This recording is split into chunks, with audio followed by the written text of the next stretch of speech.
समझी जी 6 किताब हो गए, डेटो रखा गई।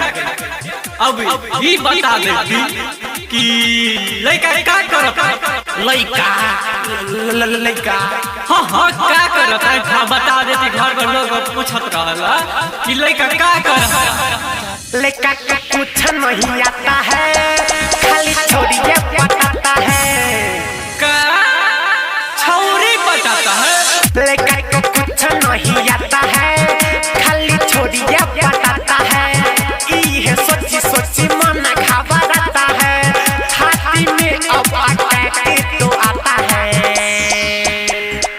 लड़का को कुछ नहीं आता है, खाली छोड़िए बताता है। सोचिए साइड में चलो तो। लड़का को कुछ नहीं आता है, खाली छोड़िए बताता है।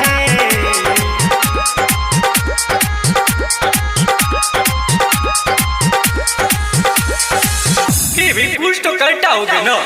हाँ करता है, जहाँ जाता मार